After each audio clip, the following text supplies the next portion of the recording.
Ma ciao ragazzi, nous sommes Piazza del Popolo. Piazza del Popolo qui signifie aujourd'hui donc la place du peuple. Mais il faut savoir qu'autrefois, en fait, il y avait un peuplier sur cette place. Juste là, à la place du... Je sais pas si vous voyez bien, à la place, voilà, de l'obélisque de Ramsès II qui se trouve juste derrière moi. Donc à l'époque, il y avait un peuplier sur cette place et Populus en latin, au féminin ça veut dire le peuplier et au masculin ça veut dire le peuple. Et en fait du coup ils ont gardé uniquement la qualification peuple, voilà, place du peuple. Donc c'est ici que les Romains aiment se retrouver de temps à autre pour faire des manifestations en tout genre. Voilà, vous avez, alors je vous montre un petit peu la place, ce sera beaucoup plus intéressant que de me voir. Voilà. Donc il est midi, vous avez ce magnifique obélisque de Ramsès II, entouré des 4 lions qui, si je ne m'abuse, symbolisent la justice. Vous avez, et c'est ce qui est intéressant également sur cette place, vous avez 2 églises jumelles, voilà, vraiment identiques, qui sont Santa Maria in Monte Santo et Santa Maria dei Miracoli.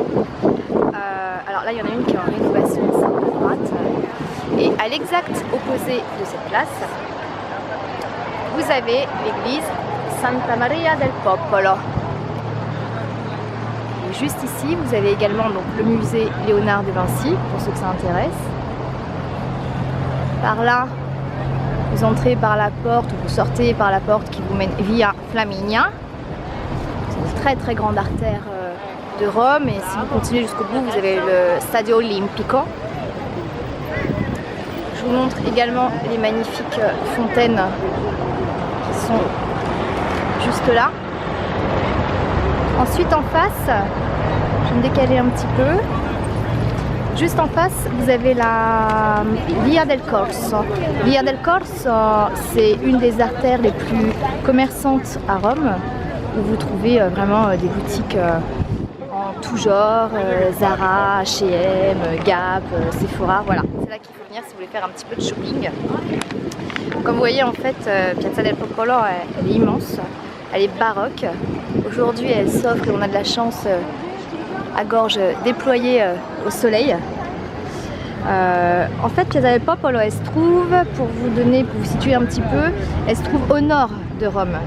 Donc on n'est pas très loin des beaux quartiers Parioli, qui sont en fait l'équivalent du 16e à Rome. Très belle maison à visiter, il y a des beaux appartements. Je vous conseille, si vous avez un petit peu de temps libre à Rome, je vous conseille vivement d'aller les visiter. Ici, ce qui se fait beaucoup l'après-midi quand il fait un peu plus frais, vous avez des artistes de rue, donc il y en a un juste là par exemple, qui fait tout en camon. Mais vous avez aussi des artistes qui vont faire des bulles géantes pour les enfants. Enfin, c'est une place qui est assez familiale. Voilà, je crois que je vous ai à peu près tout dit sur cette place. Peut-être que le nom des fontaines vous intéressera. Donc, vous avez la Fontana di Dea, et della Dea di Roma et la Fontana del Nettuno. Vous voyez, c'est vraiment une place faite tout en symétrie un peu. Juste là, derrière, si vous empruntez cet escalier, on a la chance d'entendre les cloches. C'est super. Si vous empruntez l'escalier qui est juste là, vous pouvez le remonter et vous arrivez en haut Villa Borghese. C'est ici en fait qu'il y a le métro Flaminio et c'est celui qui vous permet d'avoir un accès plus direct à la Villa Borghese. Vous voyez, les personnes qui sont en haut, en fait, elles admirent le panorama de Rome, parce qu'ici il y a un très très beau panorama en haut. On n'est pas loin de Piazza di Spagna. Et voilà, c'est un endroit que j'adore. La fontaine de Rome, donc la fontaine de Rome, c'est celle-ci. On va s'approcher, pour que vous puissiez me voir. En fait, c'est une allégorie, elle représente une allégorie de Rome sous forme divine, avec à ses pieds la personnification du Tibre, qui est le fleuve qui coule à Rome, et la louve, que vous allez reconnaître très rapidement, qui allait être Remus et Romulus. Vous voyez ?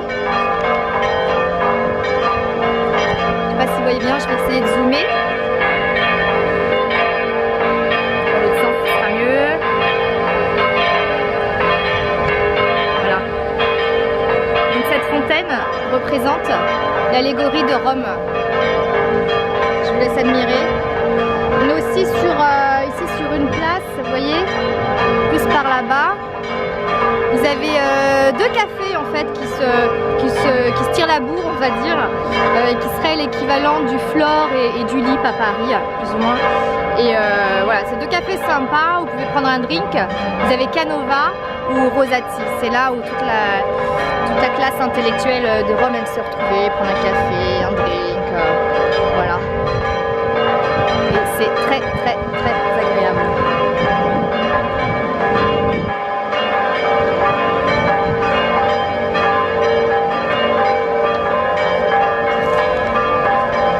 Je crois qu'on va se quitter sur cette musique, celle des cloches de la ville de Rome.